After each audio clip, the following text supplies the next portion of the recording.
Bosnian Serb forces are now under orders to hold a defensive line in northern Bosnia. Far from withdrawing, as has been the case in recent days, now they will use their armour to resist what still seems to be advancing Croat troops. Whether President Milosevic has ordered this stand from Belgrade is not clear. But Serb forces in this area near Bosanski Novi fired at NATO warplanes, and the self-styled Serb warlord Arkan is now known to have crossed into Serb-held Bosnia with his paramilitary hit squads.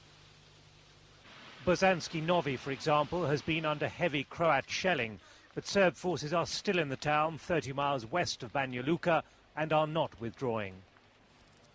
Yet not far to the south and just 15 miles from Banja Luka, Croat and Bosnian troops have now seized what was left of a Serb arms depot following recent NATO airstrikes. These are new weapons and military materiel for the under-equipped Bosnian 5th Corps and their delighted General Dudakovic. The weapons will stoke a military advance which, despite yesterday's announcement by Croat President Tudjman of a halt, seems still to be moving forward and gaining ground. In public, the Bosnian government continues to look to a political, not military takeover of Banja Luka and perhaps 20,000 Muslims there. We are not looking to, in any way, encourage the population of Banja Luka to leave. In fact, we would like to encourage them to stay by saying that their safety will be assured from military action. Yet, on the ground, the signs suggest otherwise. There is piecemeal evidence today that Bosnian Croat forces have pushed forward the confrontation line towards Banja Luka, beyond Bosanski Novi and Sanski Most. Bosnian forces have also retaken most of the Ozren Hills in the east.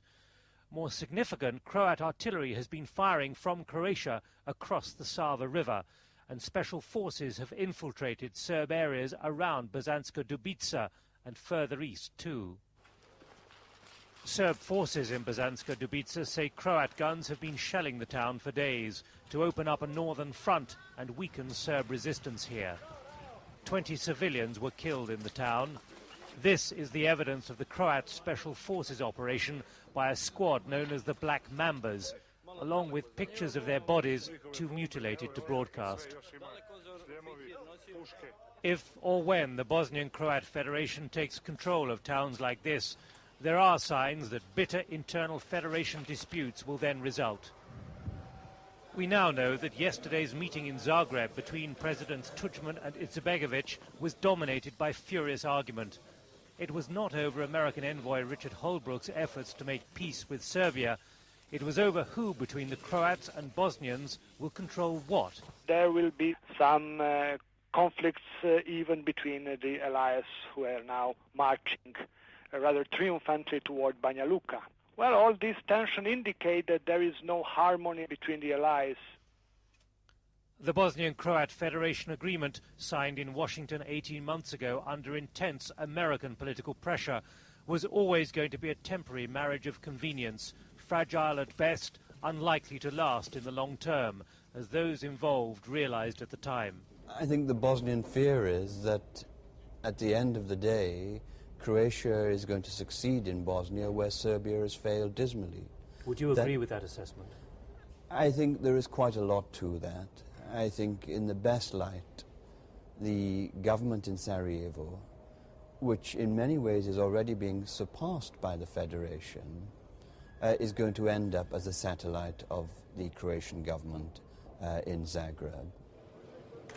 In London today, the Bosnian President Ali Izetbegovic received important British support for the principle of a united Sarajevo within a single Bosnia-Herzegovina, although John Major is not yet sure the American peace mission will produce a durable peace soon. The door is swinging open for peace, but it is not fully open yet. We hope very much that it will be possible to open that door entirely. Croat heavy guns have done most of the heavy fighting. The Bosnian government has not hidden its delight, but there is a new situation on the ground, and with it new complex political and military realities which may yet prove